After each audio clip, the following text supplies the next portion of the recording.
Good afternoon, everyone. আমার audio video clear আছে সবার কাছে? জি ma'am. Yes, ma'am. Okay, good afternoon ma'am. Good afternoon সবাইকে। কেমন আছেন? Good afternoon. কেমন আছেন সবাই? ভালো। খুব ভালো আছি ম্যাম। ভালো ম্যাম, ভালো আছি। কেমন আছেন আপনি? আমি ভালো আছি। আচ্ছা, পরীক্ষা কেমন হলো সবার? জি ম্যাম, খুব ভালো খুব হয়েছে ভালো ম্যাম। হলো। সবাই তো এটা প্রথম পরীক্ষা দিলেন, তো কিরকম মনে হলো? খুব ডিফিকাল্ট লাগলো পরীক্ষার যে না, প্রসিডিওর খুবই গুলো? সহজ ম্যাম। আপনি যা পাইছেন যদি ক্লাস করে কেউ মতন বোঝা যায়, কিন্তু আমার ম্যাম নেটের কারণে আমার সহজ কোশ্চেনটা চাপ পড়ে উল্টো হয়ে গেছে একটা। এছাড়া আচ্ছা, আমার অনেক পরীক্ষা ভালো হয়েছে। আর এমনিতে মানে এক্সামে জয়েন হতে কারোর কোনো প্রবলেম হয়নি তো? না না ম্যাম, জয়েন করতে কোনো না না প্রবলেম ম্যাম। নেই। ওকে, গুড। আচ্ছা, কারোর কি এক্সাম নিয়ে কোনো কোয়ারিজ রয়েছে? একটা কোয়ারি যেরকম আমি পেয়েছিলাম, যেটা আমি বলেছিলাম ক্লাসে আলোচনা করব। তো এমনিতে কারোর কোনো প্রশ্ন নিয়ে কোনো কনফিউশন কিছু লাগছে? ম্যাম ব্যাপার আছে। বলছি হ্যাঁ, বলুন। আমাদের ম্যাক্সিমাম একটা কোয়েশ্চেন ছিল, ম্যাক্সিমাম সোর্স অফ এনার্জি যেটা আছে হুম, সেটা তো ফ্যাট এন্ড অয়েল যেটা আছে ওটাই তো হয়। না, তো ওটা আমি ম্যাক্সিমাম যখন সোর্স অফ এনার্জি কিন্তু শুধু ছিল না, যতদূর আমার মনে পড়ছে ওটা ছিল হচ্ছে maximum source of energy we should get. হ্যাঁ, আমরা কোথা থেকে কোথা পাওয়া থেকে উচিত? ম্যাক্সিমাম সোর্স অফ এনার্জিটা নেব, ঠিক আছে? তো সেখানে আমাদেরকে রাইট অপশনটা কিন্তু ফ্যাটস অ্যান্ড অয়েলস নিলে হবে না, আমাদেরকে কার্বোহাইড্রেট নিতে হবে, সিম্পল কার্বোহাইড্রেট, ঠিক আছে? সোর্সের বিষয় বলছে, সোর্সের। হ্যাঁ, সোর্সের ক্ষেত্রে আচ্ছা, কোয়েশ্চেনটা কিন্তু এটা ছিল না যে কোথা থেকে পাই, কোয়েশ্চেনটা ছিল কোথা থেকে নেওয়া উচিত, ঠিক আছে? তো সেই কারণে ওটার আনসারটা যেটা হবে সেটা অবশ্যই কার্বোহাইড্রেট বা সিম্পল কার্বোহাইড্রেট, যে অপশনটাই থাকুক না কেন সেইটা হবে, ঠিক আছে? আসলে পিডিএফ এ ওটা ছিল তো ওই ওই হুম। ওইগুলো মানে করেছি, ওটা থেকেই করে ফেলেছি। না, সেই কারণেই আমি বলেছিলাম যে শুধুমাত্র পিডিএফ নয়, তার সাথে আপনি কি বুঝলেন সেটার উপরেও ডিপেন্ড করে।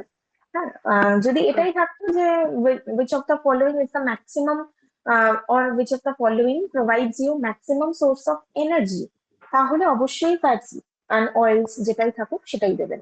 কিন্তু যদি এটা লেখা থাকে which of the following provide বা which of the following you should take the maximum source of energy, you should take from which of the following, ঠিক আছে? তাহলে শুড কথাটার মানে হচ্ছে উচিত, তো আমাদের কোথা কোথা থেকে নেওয়া উচিত, ঠিক আছে? তাহলে সেটা কার্বোহাইড্রেটে আসবে। হুম, আচ্ছা, আর আচ্ছা। Water balance is maintain by যেটা ছিল সেটা তো কিডনি হুম, হতো।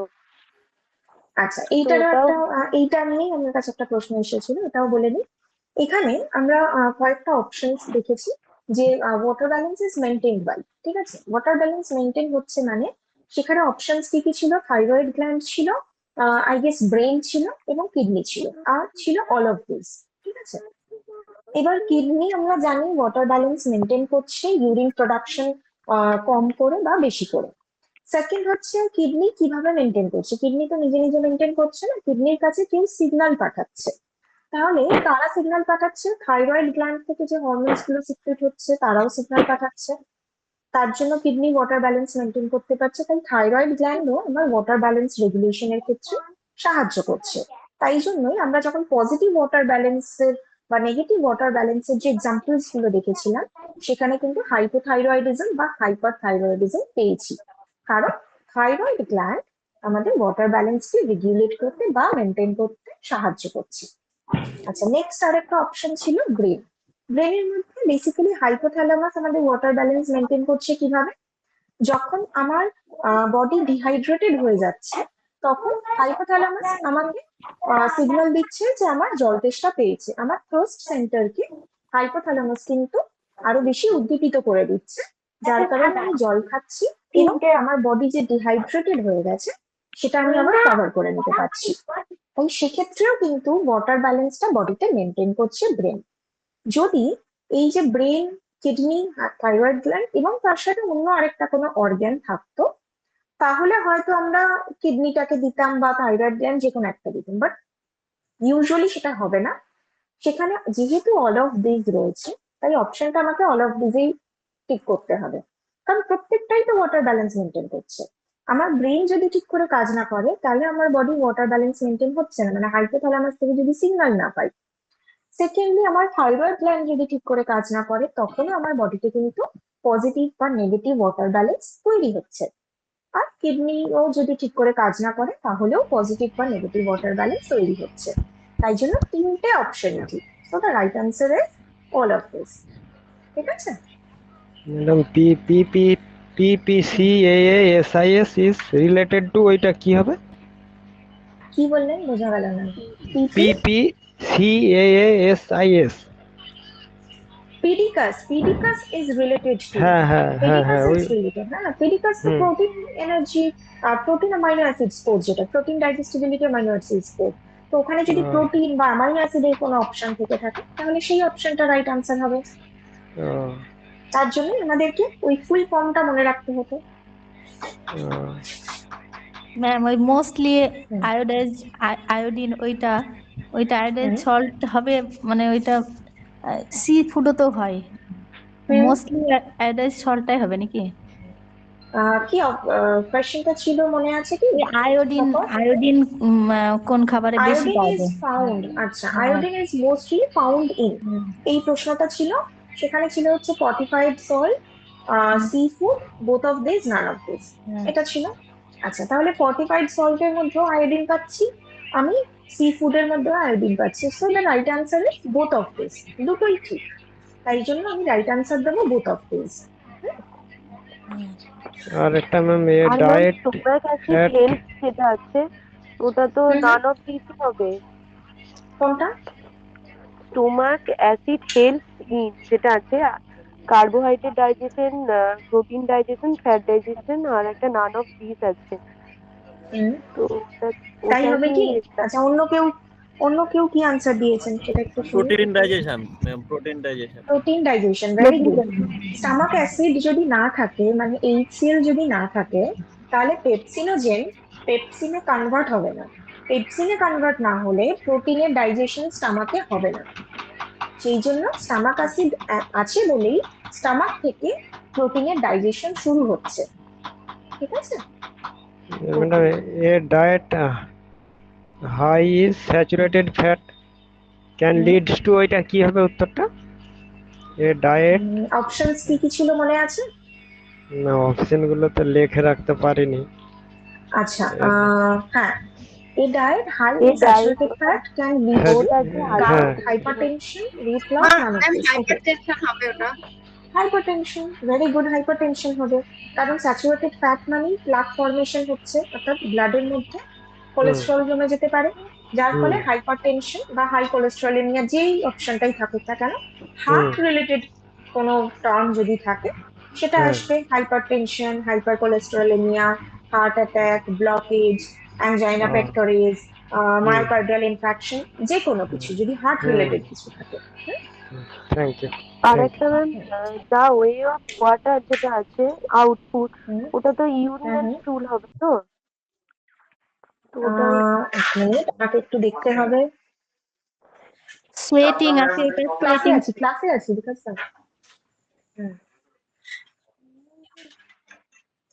আচ্ছা, just a moment. The way of water output is, okay. এখানেও কি কি অপশন আমরা দেখতে পাচ্ছি? ইউরিন অ্যান্ড স্টুল আছে, রেসপিরেশন। আমি বোঝানোর সময় বলেছিলাম যে আমাদের ওয়াটার যখন বেরোচ্ছে আমাদের শ্বাসকার্যের মাধ্যমে, অর্থাৎ রেসপিরেশনের মাধ্যমেও কিছুটা ওয়াটার বেরোচ্ছে, যেটা আমরা দেখতে পাচ্ছি। সোয়েটিং, তার মাধ্যমেও আমাদের বডি থেকে কিন্তু এক্সেস ওয়াটারটা বেরোচ্ছে। তাই রাইট তাহলে আনসার অল হবে অল অফ হবে। দিস। Okay, যদি ঠিক এটাও আছে। না থাকে, একটু কমন সেন্স অ্যাপ্লাই করতে হবে। আমরা যদি রেসপিরেশনটা নাও জেনে থাকি, খুব ভালো করে দেখলে আমরা বুঝতে পারছি ইউরিন অ্যান্ড স্টুল, এটার মাধ্যমে তো ওয়াটার বেরোচ্ছে, সোয়েটিং এর মাধ্যমেও ওয়াটার বেরোচ্ছে।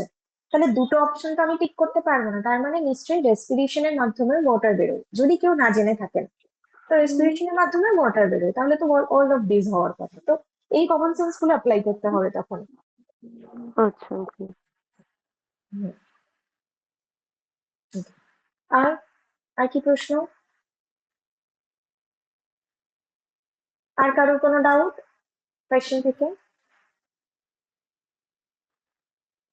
ওকে। আমি মোটামুটি সবারই রেজাল্ট দেখলাম, খারাপ রেজাল্ট কারোরই হয়নি, ঠিক আছে, ভালোই হয়েছে। আরো একটু বেটার হবে, প্রথমবারের পরীক্ষা, সেই জন্য হয়তো কারোর কারোর এই যে কয়েকটা কনফিউশন তৈরি হয়েছিল, সেটা প্রথমবারের পরীক্ষা বলে হয়েছে। আশা করবো সেকেন্ড ইন্টারনাল যখন আমরা দেবো তখন আর এইটুকুও কনফিউশন থাকবে না, ফাইনালে গিয়ে তো কোনো কনফিউশন থাকবে না। ম্যাম আর তাই একটা তো? আছে ফ্যাট ম্যাম এসেনশিয়াল, নে যেটা ফ্যাট হুম এসেনশিয়াল ফর যেটা আছে, হুম ফ্যাটটা মানে প্রয়োজনীয় যেটা হয়, ওটা হুম র্যাপিড টুকু ফিডিং হবে ম্যাম? দেখতে তাও হবে ভুল আমাকে। হয়েছে। আচ্ছা, ফ্যাট ইজ এসেনশিয়াল ফর, আচ্ছা, rapid wound healing, developing antibodies, protecting হ্যাঁ অর্গ্যানস, দ্যাট ইজ নট হ্যাঁ এসেনশিয়াল। আচ্ছা, কি হবে? কোনটা রাইট আনসার? বাকিরা কি দিয়েছেন? Protective organ. Protecting protective organ, very organ. Good. Rapid wound healing এ ফ্যাট সাহায্য করে না, ফ্যাট থাকলে উন্ড হিলিং এত তাড়াতাড়ি হতেও পারে না। উন্ড হিলিং এ কি সাহায্য করে? আমাদের ভিটামিন সি সাহায্য করে, আমাদের প্রোটিন সাহায্য করে, এইগুলো মেইনলি উন্ড হিলিং এ সাহায্য করে। আচ্ছা, অ্যান্টিবডি ডেভেলপের জন্যও প্রোটিন সাহায্য করে।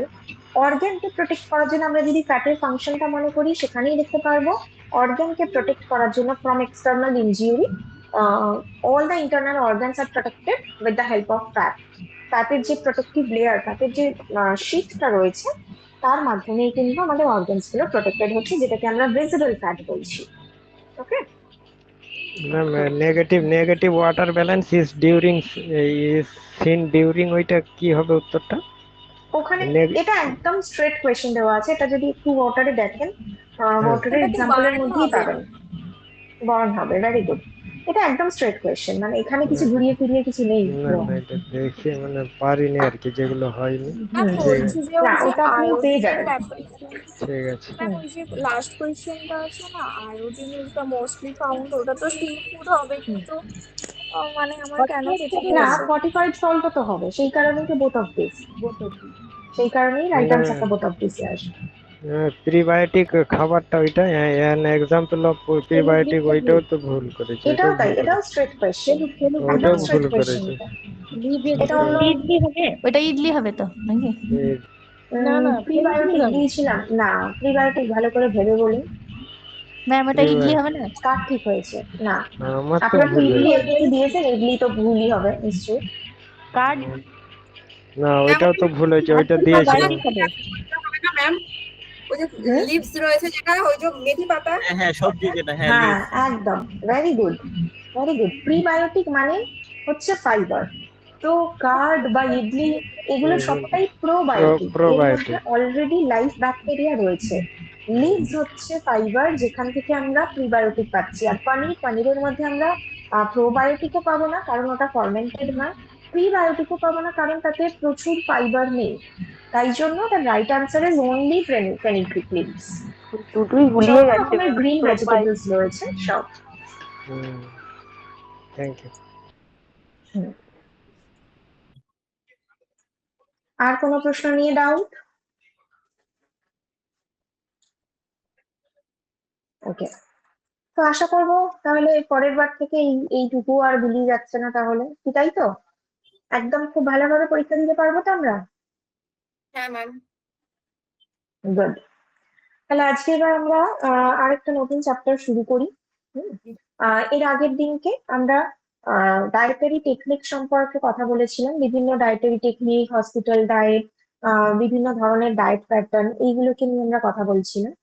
আচ্ছা, আমরা এইগুলো, আমাদের তো এইগুলো হয়ে গেছে, মানে high calorie diet, high fat, restricted fat, এই জিনিসগুলো নিয়ে আমাদের আলোচনা হয়ে গেছে তো। হ্যাঁ ম্যাম। ওকে, তাহলে আজকে আমরা একটা নতুন চ্যাপ্টার শুরু করবো, ঠিক আছে? নতুন চ্যাপ্টারটা কি? চাইল্ডহুড ম্যানেজমেন্ট সম্পর্কে, অর্থাৎ ডায়েটারি ম্যানেজমেন্টই করবো, কিন্তু সেটা চাইল্ডহুডের ক্ষেত্রে। সেরকম একটা চ্যাপ্টার শুরু করছি। ম্যাডাম চ্যাপ্টারটা একবার বলুন, কি বুঝতে পারলাম না। বলছি,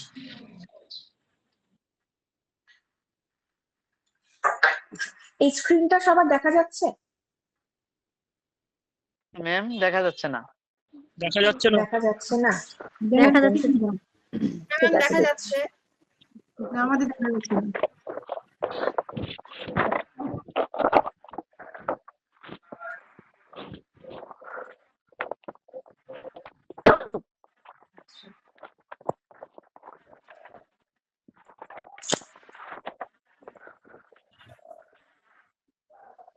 উপরে ভিডিও আগে হচ্ছে তো ওখানে তো কোনো নাম্বারই উঠছে না।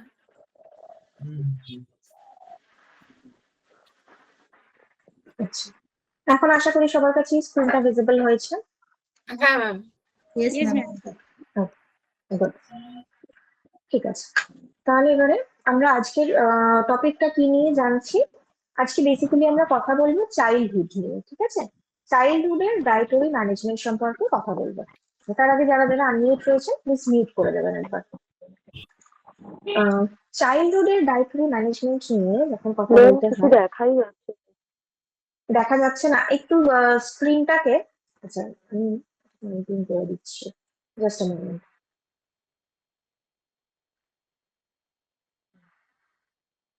এখন দেখুন দেখা যাচ্ছে কিনা। না ma'am, জি ম্যাম দেখা যাচ্ছে। একটা কাজ করতে পারেন, যাদের দেখা যাচ্ছে না তারা একটু স্ক্রিনটাকে অ্যাডজাস্ট করুন, মানে পরের স্লাইডে আসুন। পরের স্লাইডে এলে তাহলে হয়তো এটা দেখতে পারবেন। হ্যাঁ, পরের স্লাইডে এলে এই পিডিএফটা দেখতে পাবেন, এই স্ক্রিনটা দেখতে পাবেন। সেটাকে একটু ফুল স্ক্রিন করে নিন, ঠিক আছে? সেটাকে ফুল স্ক্রিন করে নিন, তাহলে কিন্তু আপনারা প্রত্যেকেই দেখতে পাবেন।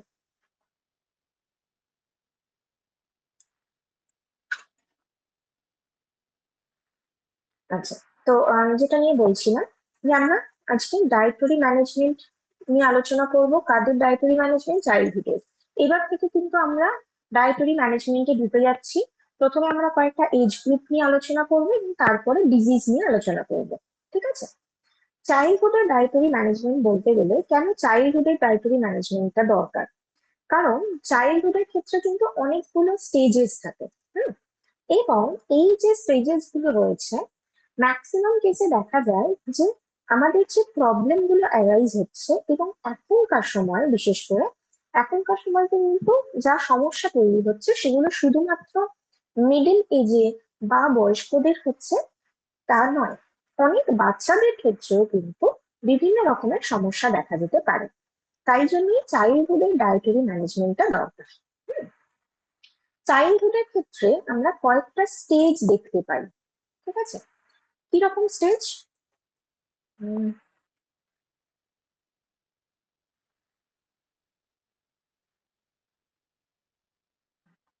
এই হোয়াইট বোর্ডটাও দেখা যাচ্ছে সবার, আশা করি। হ্যাঁ ম্যাম দেখা যাচ্ছে। হ্যাঁ দেখা যাচ্ছে। ওকে, তো যেটা বলছিলাম যে কয়েকটা স্টেজ আমরা দেখতে পাই। সেই স্টেজ গুলো কিরকম? একদম যখন নিউ বর্ন বেবি, তো নিউ বর্ন বেবি থেকেই কিন্তু এই স্টেজটা শুরু হয়ে যাচ্ছে। অর্থাৎ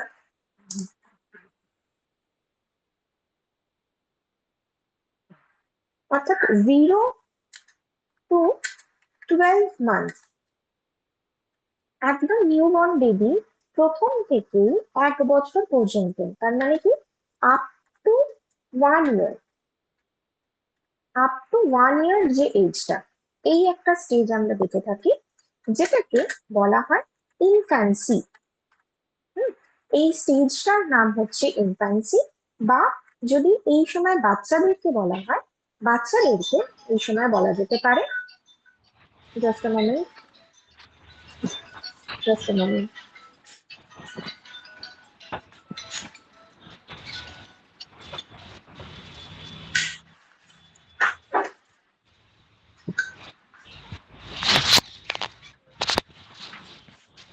আচ্ছা, তো বাচ্চাদেরকে এই সময় বলা হয়ে থাকে ইনফ্যান্সি, অর্থাৎ একদম সদ্যজাত যে বাচ্চা তাদেরকে আমরা ইনফ্যান্সি স্টেজে রাখছি, এবং বাচ্চাদেরকে আমরা বলতে পারছি ইনফ্যান্ট, ঠিক আছে? ইনফ্যান্ট চাইল্ড বা ইনফ্যান্ট চিলড্রেন বলা হয়ে থাকে। চাইল্ডহুডের এটা একটা স্টেজ। এর পরবর্তীকালে যে স্টেজ গুলো আসে সেটা টোটাল হচ্ছে একটা স্টেজ।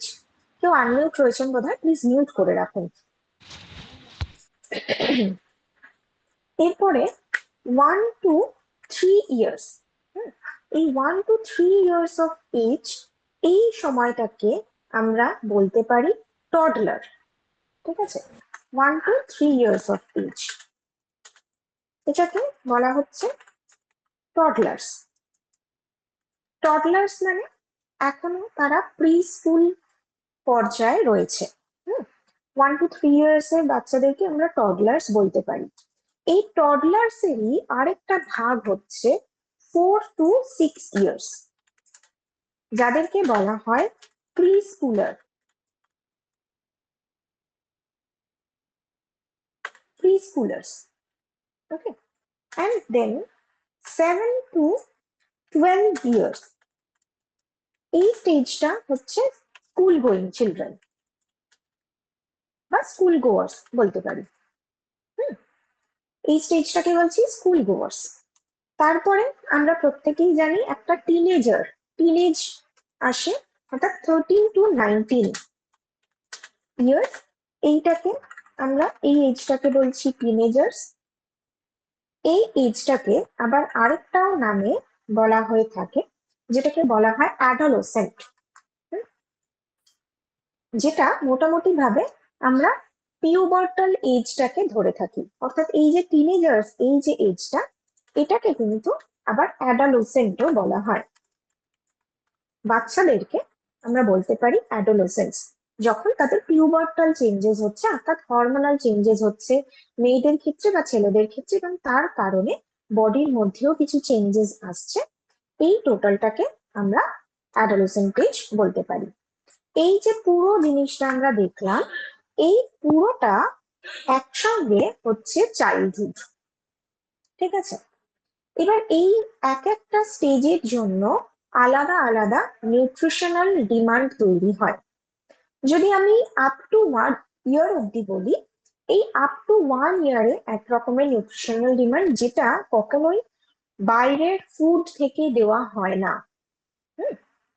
সেটা শুধুমাত্র ব্রেস্ট ফিড, অর্থাৎ up to 6 months of age বাচ্চাকে ব্রেস্ট ফিডিং এর মাধ্যমে তার যে প্রপার নিউট্রিয়েন্টস সেটাকে সাপ্লাই করা যেতে পারে। এবং তারপরে আফটার 6 মান্থস অফ এজ বাচ্চাকে দেওয়া হচ্ছে বাইরের খাবার, যেটা রিচুয়ালস এর মাধ্যমে আমরা সেলিব্রেট করি, যাকে বলা হয়ে থাকে মুখে ভাত বা অন্নপ্রাশন বা রাইস সেরিমনি, ঠিক আছে। এই এজ গ্রুপটা বোঝা গেছে, মানে এজ ডিভিশনটা বোঝা গেছে সবার? Yes ma'am. ওকে, এরপরে আসছি আমরা এই প্রথম যে ইনফ্যান্সি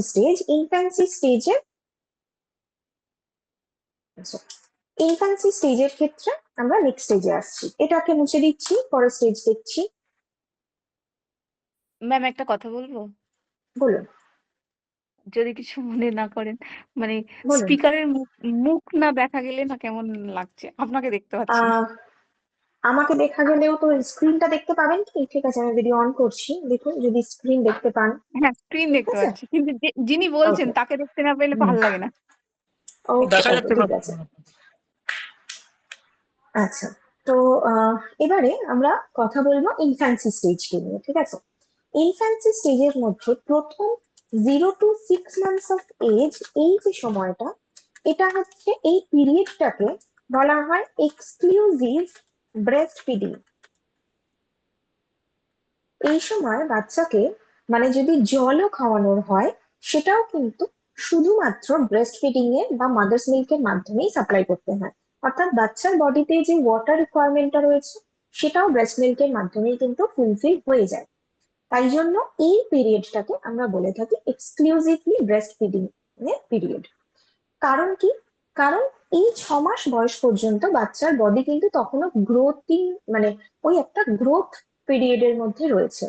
তার বডিতে এখনো সমস্ত সিস্টেম গুলো ডেভেলপ হয়নি, অর্থাৎ এনজাইম সিনথেসিস হতে পারে, হরমোনাল সিনথেসিস হতে পারে, সেগুলো কিন্তু, বা অ্যান্টিবডি সিনথেসিস, এগুলো কোনোটাই হয়নি এখনো। সেই জন্য এই অবস্থায় ব্রেস্ট ফিডিং এর মাধ্যমে বাচ্চাকে সেই কাজটাতে সাহায্য করা হয়ে থাকে। তারও আগে যেটা করা হয়ে থাকে, ঠিক ডেলিভারির পরেই মোটামুটি 2-3 ঘন্টা পর থেকেই কিন্তু আরেকটা মিল্ক সিক্রেশন হয়, যাকে বলা হয় কোলোস্ট্রাম, ঠিক আছে। এই কোলোস্ট্রামটা কি? এটা আহ আস্তে আস্তে করে বাচ্চা এই আপ টু 6 মান্থস এজে যে মিল্কের কনসিস্টেন্সিটা নিচ্ছে, এই কোলোস্ট্রাম কিন্তু তার থেকে আলাদা। কোলোস্ট্রামটা অনেকটা হালকা ইয়েলোইশ একটা কালার হয়, একটু চটচটে, মানে একটু আঠালো টাইপের টেক্সচারটা হয় কোলোস্ট্রামের। বহু আগে শোনা গেছে, বহু আগে শুনেছিলাম যে নাকি এই কোলেস্ট্রামটা বাচ্চাদেরকে দেওয়া হতো না, কারণ এটাকে রিচ মিল্ক বলতো, মানে এটা খাওয়া ভালো নয়, বাচ্চার জন্য এটা খাওয়া ভালো নয়, সেই জন্য কোলেস্ট্রমটাকে ফেলে দেওয়া হতো। ঠিক আছে, তারপরে কোলেস্ট্রমের পরে পরে অনেকগুলো স্টেজের পরে আসে ম্যাচিওর মিল্ক। কিরকম স্টেজ? ট্রানজিশন মিল্ক আসে একটা, ট্রানজিশন মিল্ক আসে একটা, এবং তারপরে আসে ম্যাচিওর মিল্ক, অর্থাৎ যে মিল্ক সিক্রেশনটা পুরো ল্যাকটেটিং পিরিয়ড ধরে চলে। এই যে ট্রান্সফরমেশনটা হচ্ছে, এই ট্রান্সফরমেশনের সময় বাচ্চাকে খাওয়ানো হয়, কিন্তু কোলেস্ট্রম খাওয়ানো হয় না, হতো না। বাট পরে দেখা গেল কোলেস্ট্রম হচ্ছে একটা বাচ্চার মানে সারা জীবনের, প্রায় সারা জীবনের যে সুস্থতা সেটা তৈরি করার ভিত, সেটা হচ্ছে কোলেস্ট্রম। ঠিক যেরকম আমরা এত কিছু নিউট্রিয়েন্টস সবকিছু করার আগে একদম প্রথম চ্যাপ্টার পড়েছিলাম fundamentals of food and nutrition নিয়ে পড়েছিলাম, অর্থাৎ বেসিক জিনিসটা আমরা জেনেছিলাম। বা এখনো আমরা যখন নিউট্রিয়েন্টস নিয়ে কথা বলছি, তার আগে আমাকে নিউট্রিয়েন্টসটা জানতে হয়েছিল, নাহলে হঠাৎ করে আমি বুঝতে পারবো না কোনটার মধ্যে কি আছে না আছে। ঠিক সেরকমই যে কোনো জিনিসের একটা ভিত্তি দরকার। একটা বাচ্চার গ্রোথ, ডেভেলপমেন্ট, এই সবকিছুর জন্য ভিত্তিটা হচ্ছে এই কোলেস্ট্রল। ঠিক আছে, কি কি থাকে কোলেস্ট্রলের মধ্যে? প্রায় সবকিছু। হুম, এর মধ্যে থাকছে ট্রিপ্টোফ্যান। ট্রিপ্টোফ্যান যেটা আমরা জানি যে একটা ভীষণ পাওয়ারফুল এসেনশিয়াল অ্যামাইনো অ্যাসিড। এই ট্রিপ্টোফ্যানের কাজ কি? ব্রেন ডেভেলপমেন্টে সাহায্য করছে। আফটার ডেলিভারি বাচ্চার ব্রেন ডেভেলপমেন্টে সাহায্য করছে ট্রিপ্টোফ্যান। এমনকি এই ট্রিপ্টোফ্যান থেকে আমার বডিতে বা বাচ্চার বডিতে নায়াসিন সিনথেসিস হতে পারে। আমরা এটা B3 এর সময় পড়েছিলাম। B3 নায়াসিন, যেটা আমার বডি সিনথেসিস করতে পারে। কতটা করতে পারে? যদি 60 মিলিগ্রাম আমি ট্রিপ্টোফ্যান নিই, তাহলে 1 মিলিগ্রাম নায়াসিন আমার বডি সিনথেসিস করে নিতে পারবে। তো নায়াসিন সিনথেসিসটাও হচ্ছে ট্রিপ্টোফ্যান থেকে। এই এসেনশিয়াল অ্যামাইনো অ্যাসিডটা কিন্তু কোলেস্ট্রলের মধ্যে পাওয়া যায়। তার সাথে কি পাওয়া যায়? Vitamin, vitamin A. ব্রেস্ট মিল্কের মধ্যে ভিটামিন এ যথেষ্ট পরিমাণে থাকে, এবং থাকে ভিটামিন ডি, যেটা বাচ্চার লিভারে স্টোর হতে পারে। সেই কারণে বাচ্চার ক্ষেত্রে এই যে ভিটামিন এ বা ডি, এমনকি ই, এই জাতীয় ডেফিসিয়েন্সি গুলো হওয়ার চান্স অনেক কমে আসে। ম্যাক্সিমাম ফ্যাট সলিউবল ভিটামিন আমি বলতে পারি, ইভেন কে। তো ভিটামিন এ, ডি, ই, কে, এই সবকটা ফ্যাট সলিউবল ভিটামিন কিন্তু বাচ্চার বডিতে আসতে পারে কোলেস্ট্রম থেকে। ঠিক আছে, তারপরে কি? তারপরে কিছু ইমিউনোলজিক্যাল বেনিফিটস থাকে, অর্থাৎ ইমিউনোগ্লোবিউলিনস থাকে। এই ইমিউনোগ্লোবিউলিনস গুলোর কাজ কি? এটা হয়তো শুনে থাকবেন যে অনেক বাচ্চাই কিন্তু মানে ডেলিভারির পরে পরে বিভিন্ন ধরনের ইনফেকশাস ডিজিজে ভোগে। কারোর ইনফ্লুয়েঞ্জা হয়ে গেল, জন্ডিস হয়ে গেল, পোলিও হলো, এরকম বিভিন্ন ধরনের ইনফেকশাস ডিজিজ কিন্তু হতে পারে। তো এই যে ইমিউনোগ্লোবিউলিনস গুলো থাকছে, এই ইমিউনোগ্লোবিউলিনস গুলো কোলেস্ট্রম থেকে যখন বাচ্চা পাচ্ছে, সেটা তার ইমিউনিটিকে বুস্ট আপ করতে সাহায্য করছে। ইমিউনোগ্লোবিউলিনস মানে হচ্ছে অ্যান্টিবডি, সহজভাবে বললে অ্যান্টিবডি। তো বাচ্চার বডিতে তো এখনো অ্যান্টিবডি তৈরির সেই প্রক্রিয়াটা শুরু হয়নি, মানে যখন সে জন্মালো প্রথম দিন থেকেই তার বডিতে কিন্তু অ্যান্টিবডি তৈরি হবে না। কারণ আমরা ইমিউনিটিতে পড়েছি, আমাদের যে ইমিউন সিস্টেম সেখানে পড়েছি অ্যান্টিবডি তৈরি হওয়ার প্রসেসটা হচ্ছে প্যাসিভ বা অ্যাডাপটিভ ইমিউনিটি। খাবার খাবো, ওষুধ নেব, ইনজেকশনস নেব, তবে গিয়ে আমার বডিতে অ্যান্টিবডি তৈরি হবে, তাই না? এবং তার সাথে আরেকটা পড়েছিলাম ব্রেস্ট ফিড, ব্রেস্ট মিল্ক। তো যেহেতু ওই 6 মাস বয়স পর্যন্ত বাচ্চা বা জন্মের পরে পরেই তো বাচ্চাকে আমি নর্মাল খাবার দিতে পারছি না, অ্যান্টিবডিটা সে কোথা থেকে পাবে? তাই ব্রেস্ট মিল্কের মাধ্যমে বা কোলেস্ট্রমের মাধ্যমে ডাইরেক্টলি কিন্তু বেবি বডিতে অ্যান্টিবডি সাপ্লাই করা যেতে পারে। হুম, তো এই এতগুলো অ্যাডভান্টেজের জন্য কোলেস্ট্রমটা ভীষণ ভীষণ ইম্পর্টেন্ট বাচ্চাকে খাওয়ানো। ঠিক আছে, কোলেস্ট্রম হয়ে গেল। এছাড়াও কোলেস্ট্রমের মধ্যে টরিন থাকে, যেটাও আগেন ব্রেন ডেভেলপমেন্টের জন্য সাহায্য করছে। ব্রেনের মানে বলা হয় না যেটা বৃদ্ধি এবং বিকাশ, সেই সবকিছুর ক্ষেত্রে কিন্তু কোলেস্ট্রল সাহায্য করে। এবার যদি আসি ট্রানজিশন মিল্কে, ট্রানজিশন মিল্কটা কি? কোলেস্ট্রলের থেকে টেক্সচারটা একটু পাল্টাতে শুরু করে। এই অবস্থায় এই যে মিল্কের টেক্সচারটা, এখানে নিউট্রিয়েন্টস এর যে কন্ট্রিবিউশন গুলো সেগুলো চেঞ্জ হতে থাকে। সেখানে ওয়াটারের পরিমাণটা একটু বাড়ে, ফ্যাটের পরিমাণটা একটু বাড়ে এবং কার্বোহাইড্রেটের পরিমাণটা বাড়ে, প্রোটিন তুলনামূলকভাবে একটু কম থাকে সেক্ষেত্রে। এই ট্রানজিশন মিল্কটা মোটামুটি ভাবে 15 ডেজ অব্দি সিক্রিট হয়। তারপরে ফাইনালি আসে ম্যাচিওর মিল্ক। এই ম্যাচিওর মিল্কের মধ্যে এবার কার্বোহাইড্রেটটা বাড়ে, ফ্যাটের পরিমাণটা কমে এবং প্রোটিনের পরিমাণটাও বাড়ে। মিল্কটা একটু ঠিক হয়, মানে আগে যেরকম ওয়াটারি টেক্সচারটা ছিল সেই টেক্সচারটা থাকে না, কিন্তু ওয়াটার ব্যালেন্সটা মেনটেন করার জন্য যতটা ওয়াটারি টেক্সচার হওয়ার কথা সেটা থাকে। এই ম্যাচিওর মিল্কটাই এবার যতদিন মা ব্রেস্ট ফিড করাবে এই ম্যাচিওর মিল্কটাই কিন্তু সিক্রিট হতে থাকে। ঠিক আছে, এইটুকু বোঝা গেল সবার? ম্যাম এটার মধ্যে কারো কোনো প্রশ্ন? হচ্ছে প্রোটিনের পরিমাণটা তখন বেশি হয়ে যাচ্ছে। বেশি হয়ে হ্যাঁ, যাচ্ছে, হ্যাঁ, যেটা ট্রানজিশন মিল্কে আমরা এমনি দেখতে পাই যে তখন মানে একদম প্রথম একটু কম কয়েকদিনের থাকে। তুলনায় একটু পাতলা হয়ে যায়, রংটা আস্তে আস্তে একদম একটু ফ্যাকাশে ফ্যাকাশে হয়। সেটা হ্যাঁ, হ্যাঁ, ট্রানজিশন কারণ কোলেস্ট্রল তো হালকা ইয়েলোইশ কালার ছিল, তো সেটার হ্যাঁ। কালারটা আস্তে আস্তে কমতে কমতে এবারে ফাইনালি ম্যাচিওর মিল্কে এসে সেটা হোয়াইটিশ কালার হচ্ছে। তো ট্রানজিশন মিল্কে মাঝে মাঝে একটা কালার চেঞ্জেস দেখতে পাই। ট্রানজিশন মিল্কটা ওই অনেকটা তখন ওই ভাতের মাড়ের মতো আছে। হুম, হুম। ম্যাম হ্যাঁ, আর হ্যাঁ, একটা এক্স্যাক্টলি। জানার ছিল, যেটা আমরা কোলেস্ট্রম বলছি যে জন্মের পরই সিক্রেশন হচ্ছে, তো হুম, এটা কখনো কখনো হয় না যে জন্মের আগে আগেই হুম, ব্যাপারটা এসে যায়, ওটা কখনো আলাদা, কখনো হ্যাঁ, হ্যাঁ, হ্যাঁ, হ্যাঁ, হ্যাঁ, বেরিয়েও যায়। হয়। হ্যাঁ, সেটা আমরা তো এটা সেমই তো প্রেগনেন্সির চ্যাপ্টারটা তো যখন পড়বো, সেম, অলমোস্ট সেম।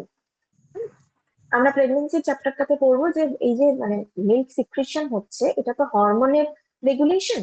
তো সেই হুম কারণে ম্যাম এটা তো আমাদের ডেলিভারি প্রোলেকটিন পিরিয়ডটা বেড়ে যত গেলে হয়। এগিয়ে আসে তত কিন্তু এই মিল্ক সিক্রেশন মানে মিল্ক সিক্রেটিং যে ফ্যাক্টরস গুলো সেগুলো অনেক বেশি অ্যাক্টিভ হয়ে যায়, যে কারণে ডেলিভারির কিছু আগে থেকেও কিন্তু হালকা একটা মিল্ক সিক্রেশন মায়েরা ফিল করতে পারে। Okay, thank you ma'am.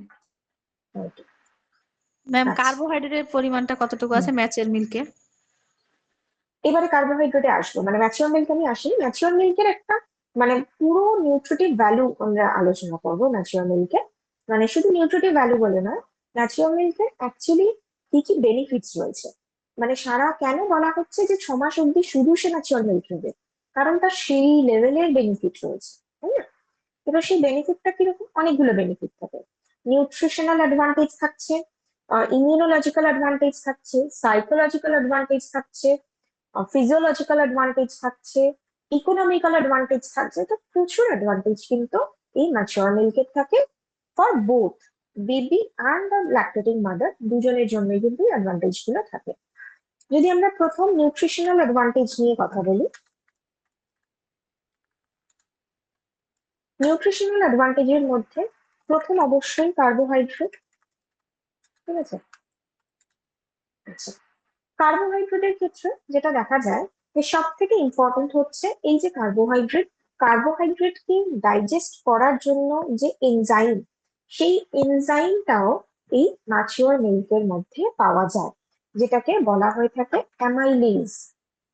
Amylase মানে আমরা কার্বোহাইড্রেটের সময় পড়েছিলাম যেই এনজাইম গুলো কার্বোহাইড্রেটকে ডাইজেস্ট করতে পারে তাদেরকে বলা হয় অ্যামাইলেজ, সেই এনজাইম গুলোকে। তো সেই অ্যামাইলেজ এনজাইমটা আমরা ম্যাচিওর মিল্কের মধ্যে পেয়ে যাচ্ছি, যার ফলে মিল্ক থেকে যে পরিমাণ কার্বোহাইড্রেট বেবি বডিতে আসছে সেটা খুব ভালোভাবে ডাইজেস্ট হয়ে যেতে পারছে। ঠিক আছে, এবার যদি প্রোটিনের কথায় আসি, প্রোটিনের ক্ষেত্রেও এসেনশিয়াল অ্যামাইনো অ্যাসিড, প্রচুর এসেনশিয়াল অ্যামাইনো অ্যাসিড পাওয়া যাচ্ছে। মিথিওনাইন পাওয়া যায়, মিথিওনাইন পাওয়া যাচ্ছে, টরিন পাওয়া যাচ্ছে, সিস্টিন পাওয়া যায়, যেগুলো তখনও বেবির বডিতে তৈরি হয়নি, সেই ধরনের অ্যামাইনো অ্যাসিড পাওয়া যাচ্ছে। ট্রিপ্টোফ্যান ট্রিপ্টোফ্যান পাওয়া যাচ্ছে। এই এসেনশিয়াল অ্যামাইনো অ্যাসিড গুলো তো পাওয়া যাচ্ছেই, যেগুলো এক অ্যান্টিবডি প্রোডাকশন, দুই ব্রেন ডেভেলপমেন্ট, এইগুলোর জন্য সাহায্য করছে। ঠিক আছে, এটা প্রোটিনের ক্ষেত্রে বললাম। নেক্সট এবার যদি ফ্যাটেতে আসি, তাহলে ফ্যাটের ক্ষেত্রেও ফ্যাটটা থাকে সম্পূর্ণ আনস্যাচুরেটেড ফ্যাটি অ্যাসিড। ফ্যাটের পরিমাণ খুব কম থাকে কম্পেয়ার্ড টু কাউজ মিল্ক। হ্যাঁ, কিন্তু যেটা থাকে সেটা হচ্ছে আনস্যাচুরেটেড ফ্যাট বা আনস্যাচুরেটেড ফ্যাটি অ্যাসিড, যার মধ্যে থেকে পাওয়া যাচ্ছে ডিএইচএ। এই ডিএইচএ টা বাচ্চার ব্রেন ডেভেলপমেন্টের জন্য খুব খুব ইম্পর্টেন্ট। ডিএইচএ মানে আমরা জানি ডোপোসা হেক্সানোইক অ্যাসিড। নামটা নোট করে দিচ্ছি, ডোপোসা হেক্সানোইক অ্যাসিড। ঠিক আছে, এই ডিএইচএ টা বাচ্চার ব্রেন ডেভেলপমেন্টে সাহায্য করছে, মানে 5 বছর পর্যন্ত কিন্তু ডিএইচএ বাচ্চার ব্রেন ডেভেলপমেন্টে সাহায্য করে। ঠিক আছে, ডিএইচএ যেরকম আমরা এখান থেকে পাচ্ছি ব্রেস্ট মিল্ক থেকে, তারপরে বাচ্চা যখন আস্তে আস্তে বাইরের খাবারে অভ্যস্ত হয় তখন আবার সেটা নিয়ে আলোচনা করবো যে তার কোন খাবারের মধ্যে থেকে আমরা ডিএইচএ পেতে পারি। ডিএইচএ পাচ্ছি, সব থেকে ইম্পর্টেন্ট যেটা, যদিও আনস্যাচুরেটেড ফ্যাট, তাও ডাইজেশনে যাতে কোনো অসুবিধা না হয় তাই জন্য থাকে লাইপেজ। অর্থাৎ লাইপেজ কাদেরকে বলা হয়, যে এনজাইম গুলো ফ্যাটকে ডাইজেস্ট করতে পারে তাদেরকে লাইপেজ বলা হয়। সেই লাইপেজ এনজাইমটাও এই মাদার্স মিল্কের মধ্যেই থাকছে, যে কারণে বাচ্চা যা কিছু ম্যাক্রো নিউট্রিয়েন্টস নিচ্ছে সেই সমস্ত ম্যাক্রো নিউট্রিয়েন্টস সে প্রপারলি অ্যাবজর্ব করতে পারছে বডিতে। ঠিক আছে, এইটুকু ক্লিয়ার হয়েছে? হ্যাঁ ম্যাম। Okay. এরপরে আসবো ভিটামিনের ক্ষেত্রে। ভিটামিনের মধ্যে এর আগে তো আমরা বললাম যে ভিটামিন এ ডি কে থাকে, সেগুলো তো থাকেই। সেটা হয়তো আমরা কাউজ মিল্কেও পেয়ে যাবো, কিন্তু সব থেকে ইম্পর্টেন্ট যেটা, যেটার জন্য বাচ্চাকে মাদার্স মিল্ককে বা মানে ব্রেস্ট ফিডিং এর জন্য বারবার আর কি এনকারেজ করা হয়, সেটা হচ্ছে ভিটামিন সি। কারণ আমরা যখন ভিটামিন পড়েছিলাম, সেটা যদি মনে করি ভিটামিন সি এর ক্যারেক্টারিস্টিক, আমরা কি দেখেছিলাম? ভিটামিন সি হচ্ছে হাইলি সেন্সিটিভ ভিটামিন। আপনি যদি সেটাকে গরম করেন, যদি সেটাকে খোলা হাওয়ায় রেখে দেন, তাহলে ভিটামিন সিটা অক্সিডাইজ হয়ে যেতে পারে, নষ্ট হয়ে যেতে পারে। তাই জন্য কোনো মিল্ক থেকে আমরা ভিটামিন সি পাই না, মানে কাউজ মিল্ক, বাফলোজ মিল্ক, কোনো মিল্ক থেকে কিন্তু আমরা ভিটামিন সি পাই না। কারণ অ্যানিমাল মিল্ক মানেই সেটাকে গরম করতে হবে। ন্যাচারালি কিন্তু ভিটামিন সি পাওয়া যেতে পারে, কিন্তু আমরা কেউ সেটা ন্যাচারালি খেতে পারবো না, মানে গরুর দুধ আমরা না ফুটিয়ে খেতে পারবো না। ঠিক আছে, সেই জন্য দুধকে যদিও খুব ভালো একটা আইডিয়াল ফুড বলা হয়, কিন্তু তাও দুধের মধ্যে যেটা ডেফিসিয়েন্ট থাকে সেটা হচ্ছে এই ভিটামিন সি এবং আয়রন, এটাও ডেফিসিয়েন্ট থাকে। বাট মাদার্স মিল্কের ক্ষেত্রে, মানে যখন বেবিকে খাওয়ানো হচ্ছে, সেক্ষেত্রে এই যে ডেফিসিয়েন্সি, এই ব্রিজটাও কভার হয়ে যাচ্ছে। কারণ মাদার্স মিল্ক ফোটানোর দরকার হচ্ছে না, খোলা হাওয়ায় রেখে দিতে হচ্ছে না, কোনো আলাদা কন্টেনারে রাখতে হচ্ছে না, যার কারণে ভিটামিন সিটা ইনট্যাক্ট বেবি বডিতে পাওয়া যাচ্ছে। ভিটামিন সি ছাড়াও বাকি অনেক বি কমপ্লেক্স ভিটামিন পাওয়া যায়। অলমোস্ট সবকটা বি কমপ্লেক্স ভিটামিন মাদার্স মিল্কের মধ্যে পাওয়া যায়। এছাড়াও ভিটামিন এ পাওয়া যাচ্ছে, ভিটামিন ই পাওয়া যাচ্ছে, আর ভিটামিন ডিও পাওয়া যায়। ভিটামিন ডি যেরকম মাদার্স মিল্কে পাওয়া যায়, সেরকমই আরেকটা মানে অভ্যেস বলতে পারি, আরেকটা অভ্যাস থাকে যে বাচ্চাদেরকে দেখবেন অনেক সময় রোদে রাখা হয়। হ্যাঁ, তেল মাখানোর জন্যও বাচ্চাদেরকে রোদের মধ্যে রাখা হয়। কারণ কি? তাদের বডিতে ডি অ্যাবজর্ব করানোর জন্য। হুম, এই অবস্থায় কিন্তু বাচ্চাদের বডিতে ভিটামিন ডিটা অ্যাবজর্পশনও ভালো হয়। ঠিক আছে, তো সেই জন্য ডি খুব সামান্য পরিমাণে পাওয়া যায় মাদার্স মিল্ক থেকে। বাকিটা যদি সানলাইটে বাচ্চাকে এক্সপোজ করানো হয়, তাহলে বাচ্চার বডিতে ভিটামিন ডি সিনথেসিসটাও ভালো হতে পারে। এবং ভিটামিন কে, এটাও আমরা পেয়ে থাকি। তো অলমোস্ট সবকটা ভিটামিন মাদার্স মিল্ক থেকে পেয়ে যাচ্ছে বাচ্চা, তাই অন্য আর খাবারের প্রতি তার প্রয়োজনীয়তা নেই। নেক্সট যদি মিনারেলস এ আসি, মিনারেলস এমন নয় যে মাদার্স মিল্কে প্রচুর পাওয়া যায়, সব মিনারেলস রয়েছে, খুব ভালো পরিমাণে রয়েছে, একেবারেই সেটা নয়। কিন্তু মাদার্স মিল্কের মধ্যে যে মিনারেলসটা থাকে সেটা আইডিয়াল ফর দ্য বেবি, মানে ওই এজের জন্য একদম আইডিয়াল। যেরকম আমি যদি ক্যালসিয়ামের কথা বলি, ক্যালসিয়াম খুব কম থাকে। হুম, কাউস মিল্কের তুলনায় ক্যালসিয়াম মানে 1/4 ক্যালসিয়াম মাদার্স মিল্কে থাকে। ঠিক আছে, মাদার্স মিল্ক থেকে একটা বাচ্চা যতটা ক্যালসিয়াম পাবে তার 4 গুণ বেশি ক্যালসিয়াম সে গরুর দুধ থেকে পাবে। কিন্তু অতটা পরিমাণ ক্যালসিয়াম বাচ্চার জন্য কখনোই ভালো নয়। রাদার যদি অতটা পরিমাণ ক্যালসিয়াম তাকে দেওয়া হয়, তাহলে বাচ্চার বিভিন্ন রকমের প্রবলেম আসতে পারে।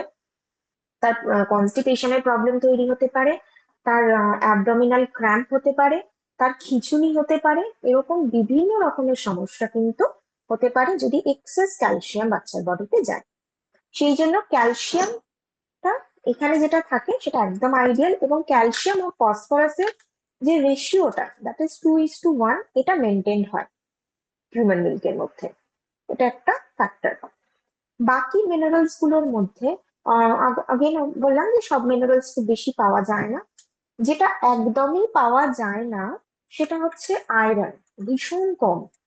হুম, প্রায় না বললেই চলে, আয়রন এতটাই কম পাওয়া যায়। তাহলে কেন মাদার্স মিল্কের কথা বলা হয়, এটাও একটা ফ্যাক্টর। বাট এখানে মনে রাখতে হচ্ছে যে 6 মাস বয়স পর্যন্ত বলা হচ্ছে মাদার্স মিল্ক, কারণ ডিউরিং প্রেগনেন্সি বাচ্চার লিভারে মানে বাচ্চা বেবি যখন ফিটাস অবস্থায় ছিল, ভ্রূণ অবস্থায় ছিল, তখন কিন্তু তার বডিতে আয়রন স্টোর হয়েছে from his or her mother. তাই জন্যই প্রেগনেন্সি পিরিয়ডে আয়রন সাপ্লিমেন্টেশন দেওয়া হয়, আয়রন রিচ ফুড দেওয়া হয়, আয়রনের মেডিসিন দেওয়া হয়। শুধু আয়রন নয়, আয়রন, ফলিক অ্যাসিড, বি12 এই সব কিছু দেওয়া হয়। সেটার একটা কারণ অবশ্যই মায়ের নিজের হেলথ এবং তার সাথে বাচ্চার হেলথ। ঠিক আছে, তো এবার ওই যতটুকু আয়রন বাচ্চার বডিতে স্টোর আছে এবং সে হিউম্যান মিল্ক থেকে খুব নেগলিজেবল অ্যামাউন্টে যতটুকুই পাচ্ছে, সেটা 6 মাস বয়স অব্দি ঠিক আছে। 6 মাসের পর আর সেটা সাফিসিয়েন্ট হয় না। সেই জন্য 6 মাসের পরে বাচ্চাকে অবশ্যই আয়রন রিচ ফুড খাওয়াতে হবে, না হলে আয়রন ডেফিসিয়েন্সি তৈরি হবে। আয়রন ডেফিসিয়েন্সি তৈরি হলে কি কি সমস্যা হতে পারে আমরা জানি। এমন নয় যে ইনিশিয়াল স্টেজেই বাচ্চার অ্যানিমিয়া হয়ে যাবে, কিন্তু আয়রন ডেফিসিয়েন্সি হলে ব্রেন ডেভেলপমেন্টও বন্ধ হয়ে যাবে, মানে ব্রেন ডেভেলপমেন্টও ঠিক করে হবে না। আয়রন কনসেন্ট্রেশনে হেল্প করে, মেমোরি পাওয়ারকে ইমপ্রুভ করে, মানে বাচ্চার ক্ষেত্রে সেই কারণে আয়রনের প্রয়োজনীয়তা রয়েছে। ঠিক আছে, যেটা 6 মাসের পরে আমাকে ভাবতে হবে। আয়রন এবং কপার, কপারটাও খুব বেশি থাকে না, বাট সেটা অতটাও প্রয়োজনীয়তা নেই কপারে এই মুহূর্তে, মানে 6 মাস বয়স পর্যন্ত, সেই জন্য অতটা না হলেও চলবে। তো আমি যদি সামারি হিসেবে বলি, তাহলে বলা যেতে পারে যে হিউম্যান মিল্কের মধ্যে যে নিউট্রিয়েন্টস গুলো থাকছে সেগুলো ideally for up to 6 months of age. 6 months of এজের জন্য যতটুকু যা যা দরকার সেই পুরোটাই কিন্তু হিউম্যান মিল্কের মধ্যে পাওয়া যায়। সেই জন্য nutritionally this is ideal for a newborn baby. ঠিক আছে, এটা ক্লিয়ার হয়েছে সবার? Okay ma'am. এরপরে আসবো ইমিউনোলজিক্যাল কিছু অ্যাডভান্টেজ।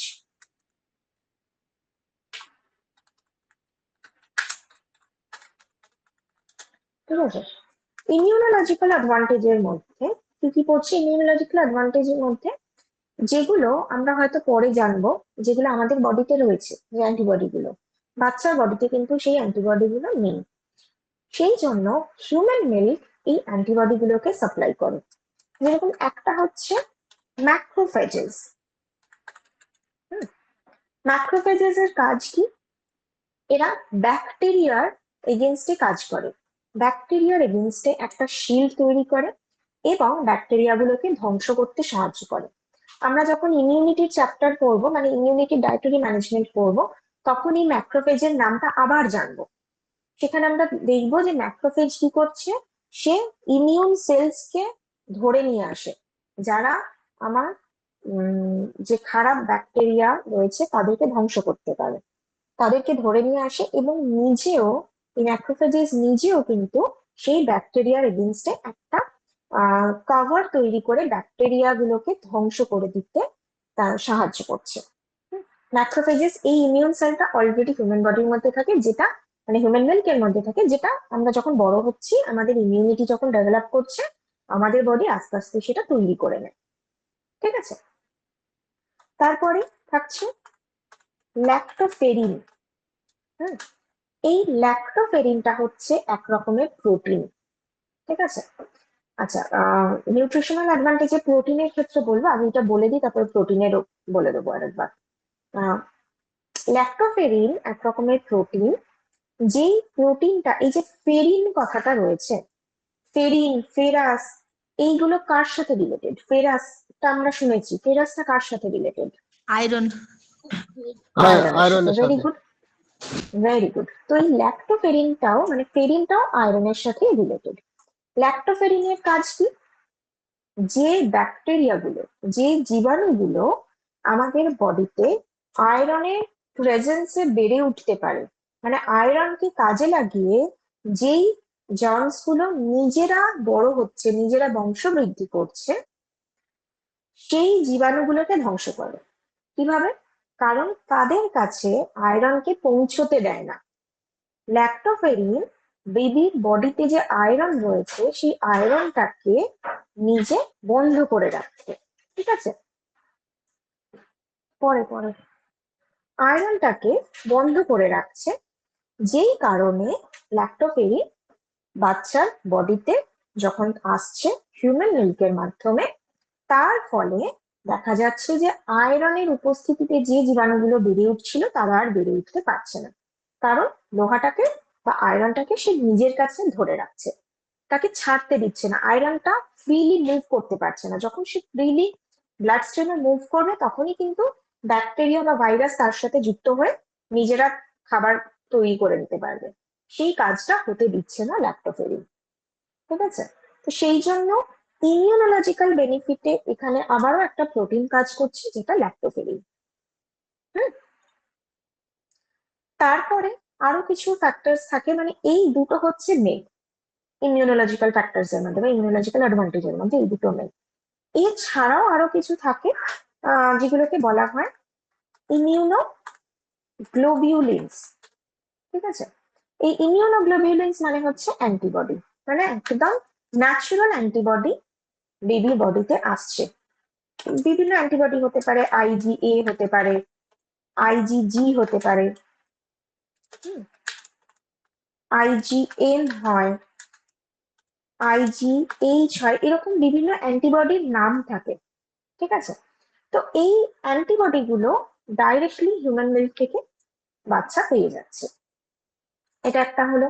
আচ্ছা, তারপরে ফ্যাটি অ্যাসিড, যে ফ্যাটটা নিউট্রিশনাল অ্যাডভান্টেজ দিচ্ছিল লাইপেজ এনজাইমের কারণে, যে ফ্যাটটা ডাইজেস্ট হয়ে গিয়ে ফ্যাটি অ্যাসিড তৈরি করলো, এই ফ্যাটি অ্যাসিডটাও বেবিকে ইমিউনিটি বুস্ট আপ করতে সাহায্য করছে। এই সবগুলো আমরা পাই একটা বাচ্চার হিউম্যান মিল্ক কেন নেবে, মাদার্স মিল্ক কেন নেবে, সেটার ইমিউনোলজিক্যাল বেনিফিট। ঠিক আছে, এটুকু বোঝা গেছে সবার?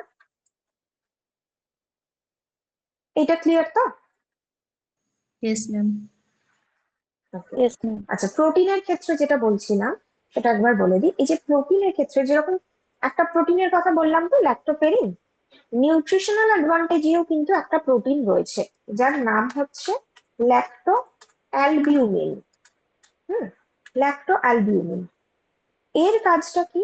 ল্যাক্টো অ্যালবুমিনকে ডাইজেস্ট করা ভীষণ সহজ। ঠিক আছে, ল্যাক্টো অ্যালবুমিন যখন বাচ্চার ইন্টেস্টাইনে আসছে, ও যখন ভাঙছে, ভেঙে গিয়ে সফট কার্ডের মতন একটা টেক্সচার তৈরি করে দিচ্ছে। দই, দই কি হয়? একদম নরম, ঘরে পাতা দই যেরকম হয়, একদম নরম টেক্সচার হয়। তো এই ল্যাক্টো অ্যালবুমিনও বাচ্চার ইন্টেস্টাইনে সেই নরম দইয়ের মতন একটা টেক্সচার তৈরি করছে, যেটাকে ডাইজেস্ট করা আরো বেশি ইজি হয়ে যাচ্ছে। ঠিক আছে, যদি আমরা কাউজ মিল্কের কথা বলি, তাহলে কাউজ মিল্কের মধ্যে পাওয়া যায় কেসিন। হুম, আলাদা করে এই নামটা আমি লিখে দিচ্ছি, ম্যাম, তাহলে কাউ বোঝা যাবে।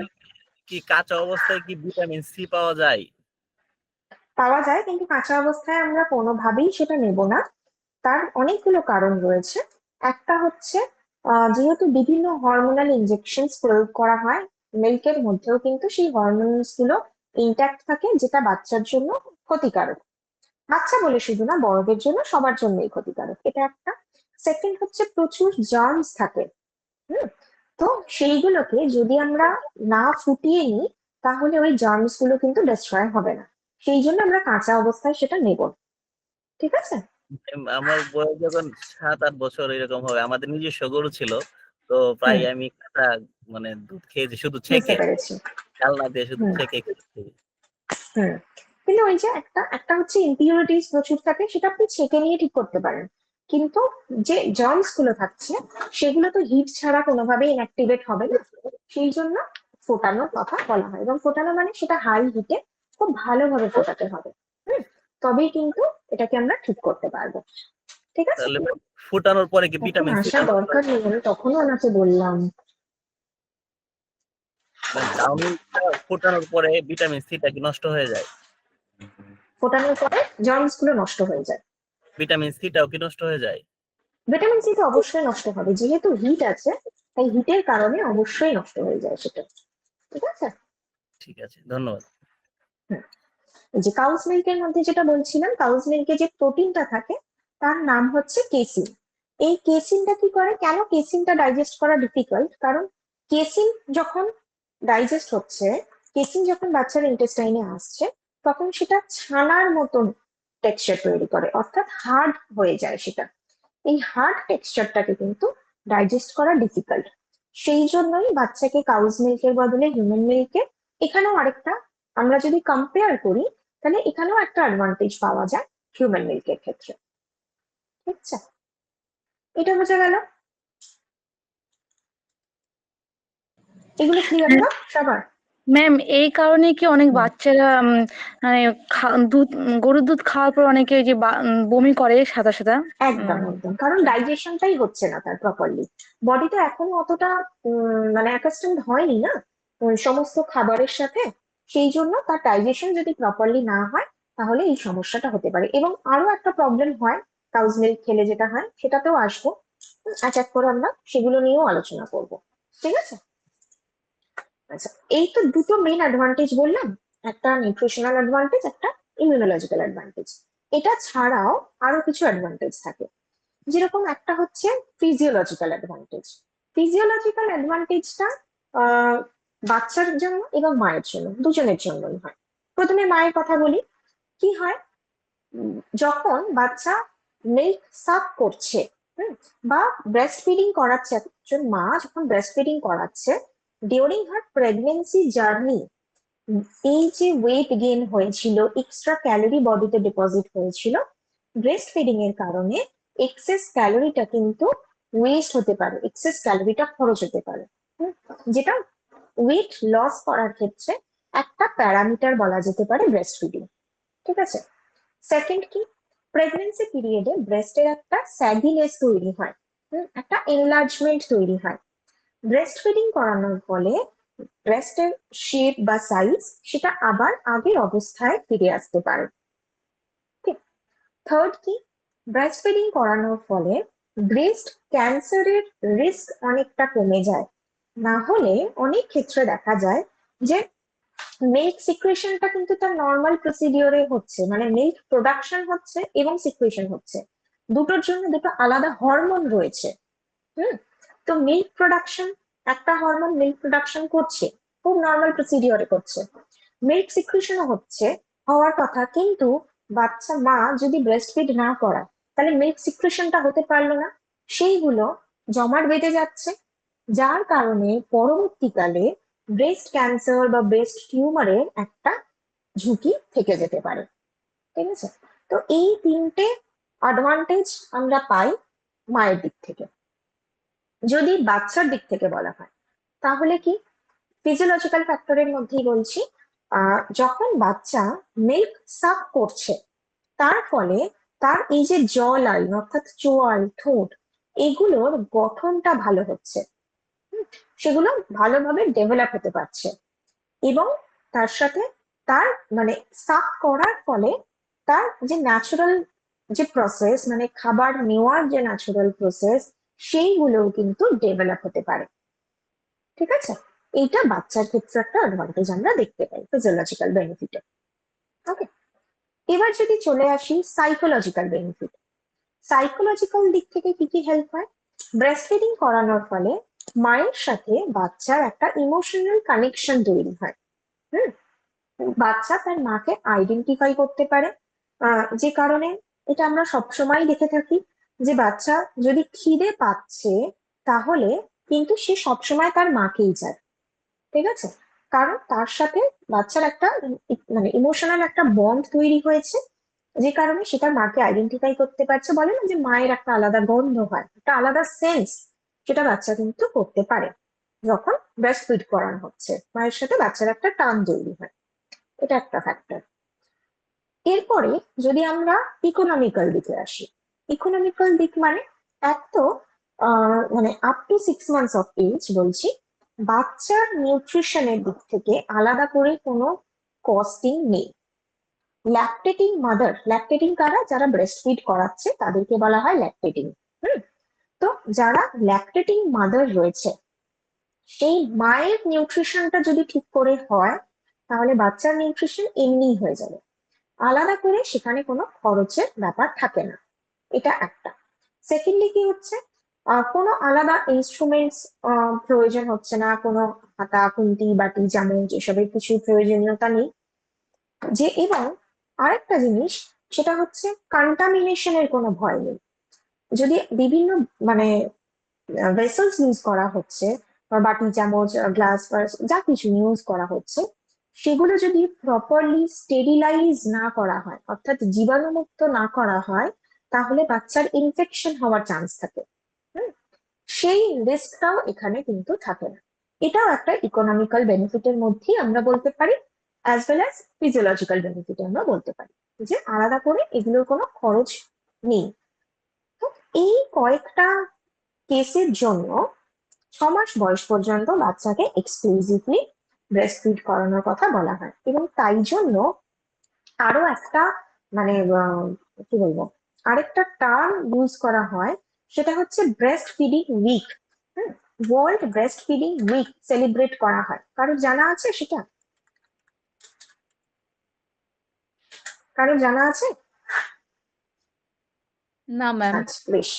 ওকে, ওয়ার্ল্ড ব্রেস্ট ফিডিং উইক যেটা সেলিব্রেট করা হয়, world breast feeding week celebrate করা হয় 1st to 7th অগস্ট। ঠিক আছে, এটা ওয়ার্ল্ড ব্রেস্ট ফিডিং উইক হিসেবে প্রতি বছর সেলিব্রেট করা হয়। প্রথম যবে এটা শুরু হয়েছিল সেটা হচ্ছে 2001-এ শুরু হয়েছিল, একদম প্রথম। নিয়ে তারপর থেকে প্রতি বছর কিন্তু এই 1 থেকে 7ই অগস্টে এই ওয়ার্ল্ড ব্রেস্ট ফিডিং উইকটা সেলিব্রেট করা হয়ে থাকে। এবং প্রত্যেক বছরের একটা থিম থাকে। ঠিক আছে, যেরকম যদি এই বছরের থিমটা বলি, মানে 2025-এর যে থিমটা, সেটাতেও ব্যাপারটা সেম, মানে ব্রেস্ট ফিডিং কে কিভাবে এনকারেজ করা যায়, প্রত্যেকটা মানুষের মধ্যে এই এডুকেশনটা দেওয়া যে ব্রেস্ট ফিডিংটা খুবই জরুরি। ঠিক আছে, সেইটা মানে এই বছরের যে থিমটা, সেটা ছিল basically prioritize breastfeeding. Breastfeeding কে আগে প্রায়োরিটি দিতে হবে, এবং create sustainable support system. Sustainable মানে যেটা দীর্ঘস্থায়ী সাপোর্ট সিস্টেম, বাচ্চার ডিজিজ ম্যানেজমেন্ট অর্থাৎ ডিজিজ প্রিভেনশন থেকে শুরু করে তার গ্রোথ ডেভেলপমেন্ট, এই সবকিছুর জন্য যেটা প্রধান সাপোর্ট সিস্টেম হিসেবে কাজ করে সেটা হচ্ছে এই হিউম্যান মিল্ক বা মাদার্স মিল্ক। সেই জন্য এই বছরের থিমটাই ছিল ওটা, যে prioritise breast feeding and create sustainable support system. ঠিক আছে, এটা প্রত্যেক বছরই হয়। প্রথম যদি মানে ইনগ্রেশন বলা হয়, ব্রেস্ট ফিডিং উইক কবে ইনগ্রেট হয়েছিল, তাহলে সেটা 91-এ হয়েছিল। বাট এটা সেলিব্রেট ঠিকঠাক ভাবে সেলিব্রেট করা হয় কিন্তু 2001 থেকে। ঠিক আছে, এইগুলো ক্লিয়ার হলো সবার? হ্যাঁ ম্যাম। ম্যাম আমরা Okay. ব্রেস্ট ফিডিং এ আর একটা ভালো আমাদের একটা খরচ থেকে বেঁচে যায়, মানে বাচ্চাদের ডাক্তারের কাছে নিয়ে যেতে হয় না। একদম, সেটা তো অবশ্যই। হ্যাঁ, আর ম্যাম আমার যদি একটা কোশ্চেন ইমিউনোলজিক্যাল ছিল। বেনিফিট পেয়ে যাচ্ছে তাহলে তো আর কোনো ডাক্তারের খরচটাই আসবে না। ম্যাম একটা কোশ্চেন ছিল, যখন বাচ্চা সদ্যজাত জন্ম নেয় তখন যে মিল্কটা খাওয়ানো হয়, মায়ের যে ব্রেস্ট ফিডিং করানো হয়, হলদে ধরনের একটা মিল্ক, ওটা যদি কোনো বাচ্চা, অনেক মায়ের ক্ষেত্রে পায় না বাচ্চা ওই দুধটা, তো ওটা যদি না পায় তাহলে কি বাচ্চার পরবর্তীতে কোনো ক্ষতি হতে পারে? ক্ষতি বলতে কি, দেখুন একটা নিউট্রিয়েন্টস সে পেল না, ঠিক আছে, তো পরবর্তীকালে তার এক্সট্রা কেয়ারটার প্রয়োজন। যদি এরকম হয় যে কোনো বাচ্চা কোলেস্ট্রল সাফ করতে পারলো না, হতেই পারে, অনেক ক্ষেত্রে হয় মায়ের কোনো কমপ্লিকেশনস রয়েছে যে কারণে মিল্ক সিক্রিশন হচ্ছে না, এরকম অনেক কেসে হয়, তখন বাচ্চার জন্য আলাদা কেয়ার নেওয়া হয়ে থাকে, বা এমনকি পরে মায়েরও যাতে মিল্ক সিক্রিশনটা ঠিক থাকে সেই জন্য মাকেও আলাদাভাবে কেয়ার নেওয়া হয়, তার মানে প্রপার যে মেডিকেশনস বলুন সেই সমস্ত কিছু, এবং তার সাথে বাচ্চার ক্ষেত্রেও সেই কেয়ার গুলো কিন্তু করা হয়, মানে মেডিসিনস থেকে শুরু করে সবকিছু। ম্যাম, আমি বলতে চাইছিলাম যে ধরেন যে বাচ্চা জন্ম নেওয়ার পর 2 দিন ওই বেস্ট মিল্কটা পেলো না, তারপর 2 দিন পর থেকে পেলো, তাহলে কি সেই গ্যাপিংটা পূরণ হয়ে যায় না থেকেই যায়? না, পূরণ করে নেওয়া যায় যদি ওই যে বললাম কেয়ারটা যদি ঠিকভাবে থাকে, পরবর্তীকালে যদি খাওয়ার প্যাটার্নটা আমি ঠিক রাখতে পারি তাহলে গ্যাপিংটা পূরণ করা যায়। ওকে ওকে ম্যাম। আর কোনো প্রশ্ন এটা? আচ্ছা, বেশ, তাহলে আজকের মতন আমরা এইটুকু নিয়েই আলোচনা করি। এর পরের দিনকে আমরা কাউস মিল্কের সাথে কম্পারিজনটা করব, এবং তার সাথে এটাও জানবো যে মানে নিউট্রিশনাল মানে অনেকটা অ্যাডভান্টেজ জানলাম, কিন্তু কিছু কেস তো এরকম হতেই পারে যেখানে বাচ্চা হয়তো 6 মাস বয়স পর্যন্ত মিল্ক মানে এক্সক্লুসিভলি মিল্ক নিতে পারলো না, তখন সেক্ষেত্রে কি করা যেতে পারে, তো সেই জিনিসগুলো নিয়ে আমরা আবার পরের দিন তাহলে আলোচনা করব। Hello ma'am. হ্যালো ম্যাম, বলুন বলুন। বলছি ওই হাই প্রোটিন ডায়েটের যে চার্টটা আছে বইয়ে, তো ওইখানে ওই চিজ 2S, তারপরে সিরিয়াল 6S, এই এস গুলো সাইন গুলো কি একটু বলবেন? এস, হ্যাঁ, ওই যে কোয়ান্টিটি বলছে ফ্রুটস 3S, ঘি 9S, সুগার আচ্ছা, 10S। আমি তো অ্যাকচুয়ালি মানে ওটা দেখিনি, ওই জন্য আমি বুঝতে পারছি না, আপনি পারলে আমাকে একটু মানে ছবি তুলে হোয়াটসঅ্যাপে সেন্ড করুন, ঠিক হ্যাঁ আছে, ঠিক। তাহলে আপনাকে বলে দিতে পারবো। হ্যাঁ, হ্যালো ম্যাম, বলুন। বলছি ওই মানে নিউবর্ন বেবি যখন ওই মিল্কটা ওই ইওলিস মিল্কটা যদি না পায়, তাহলে কি ওইটা অন্য মায়ের কাছ থেকে কি নেওয়া যায়? নেওয়া যায়, কিন্তু অন্য মায়ের থেকে বলতে আপনি কিভাবে নেবেন, কারণ সেও তো তার বাচ্চাকে ব্রেস্ট ফিড করাচ্ছে। আদারওয়াইজ নেওয়া যায়, এরকম নয় যে নেওয়া যায় না, কিন্তু ওটাই যে আপনি মানে আরেকটা বাচ্চাও তো ব্রেস্ট ফিড করছে, সেইটাই। হ্যাঁ মানে হ্যাঁ, ধরুন কোনো রিলেটিভের বা যাই হোক সেরকম সোর্স থাকলো, হয়তো দেয়ানো হলো, কিন্তু তার জন্য কি বাচ্চাটা কোনোভাবে না না ডিজিজ না বা কিছু হতে পারে, বা সেই আশঙ্কা না, কি থাকে? সেরকম কিছু খুব একটা থাকে না। ওকে ওকে। খাবারের মাধ্যমে তো পূরণ করা যায়। হ্যাঁ, খাবারের মাধ্যমে এই যে পরবর্তীকালে পূরণ করতে হবে, তাহলে তো কোনো যখন সমস্যা সে নেই। উইনিং এ শুরু করবে, মানে 6 মাসের পরে যখন শুরু হবে তখন সেখান থেকে পূরণ করা হবে, সেটা হ্যাঁ হ্যাঁ সেটা নিয়ে হ্যাঁ আলোচনা করবো আমরা তখন। হ্যাঁ, ঠিক আছে। ম্যাম, আর একটা কোশ্চেন ছিল, যদি হচ্ছে ম্যাম আমি আমার কথা শেয়ার করছি, মানে আমার যখন বেবি হয়েছিল তখন আর একটা পাশে একটা বেবির ওর হচ্ছে জন্ডিস ধরা পড়েছিল, মানে হালকা, একেবারে ধরা পড়েনি, একটু সিমটম দেখা দিয়েছিল, তো তার জন্য ডাক্তারবাবু আমার বেস্ট দিতে বলেছিল ওনাকে, তখন খাইয়েছিলাম, তাতে কি আমার শিশুর কি ওটা কমে যাচ্ছে, মানে যে ইয়েলো না মিল্কটা না না, কিছু হচ্ছে পার্সেন্টেজটা? না ওটা, কিন্তু ওটাতে কিছু পরবর্তীতে হচ্ছে না। ম্যাম আমার বাচ্চারও কিন্তু 7 দিন পরে জন্ডিস ধরা পড়েছিল। তো তাতে আমার বাড়ির সেটা লোক মানে কোরিলেটেড নয় ওটা। তাতে ম্যাম ওই ওটাতে ওই কিছু শিশু খাওয়াতে তো ওইটা সম্ভাবনা হয়নি, তাই না? মানে ওই শিশু যে না না দুধটা না, খেয়েছিল ওটার সাথে কোনো ওটা রিলেটেড না। ওইভাবে অত কানেকশন নয়, ওকে। কারণ জন্ডিসটা তো ধরুন ছোঁয়াচে, মানে কোনো ইনফেকশাস ডিজিজ নয় ওটা, জন্ডিসটা হচ্ছে একটা লিভারের ডিসঅর্ডার, ঠিক আছে, তো সেটাতে মানে এই ছোঁয়াছুঁই হলো তার জন্য হয়ে গেল, এটার কোনো ফ্যাক্টর নেই, কোনো ইনফেকশন নয় ওটা, মানে জার্মস রিলেটেড ইনফেকশন নয় জন্ডিসটা। মানে অ্যাকচুয়ালি ম্যাক্সিমাম কেসে বেবি বলছি। যখন হয়েছিল তখন ও মানে দুধ পান করতে না, শুধু ঘুমোতোই ও শুধু। হুম মানে দুদিন পুরো ঘুমিয়েছে, তার জন্য ওর মানে হুম। খাওয়ার অভাবে একটু জন্ডিস ধরা পড়েছিল। আচ্ছা, এটাও কিন্তু একটা ফ্যাক্টর যে বাচ্চা যদি বেশি ঘুমোয়, হ্যাঁ, তাহলেও তার গ্রোথটাতে হেল্পফুল সেটা, মানে তার ঘুমটা যত ভালো হবে সেটাও কিন্তু তার ব্রেন ডেভেলপমেন্ট এবং তার গ্রোথ অ্যান্ড ডেভেলপমেন্ট দুটোর জন্যই খুব হেল্পফুল। ঠিক আছে? আচ্ছা, ওকে, ঠিক আছে। চলুন তাহলে আজকের মতন আমরা এখানে কমপ্লিট করছি তাহলে ক্লাসটা আজকে। ঠিক আছে, নেক্সট মানে স্যাটারডে আবার দেখা হচ্ছে সবার সাথে, সেদিনকে আমরা এটার আবার কন্টিনিউশন করবো। ওকে, থ্যাংক ইউ সবাইকে, ভালো থাকবেন, have a good day. Thank you ma'am, thank you, have a bye. Good day, by.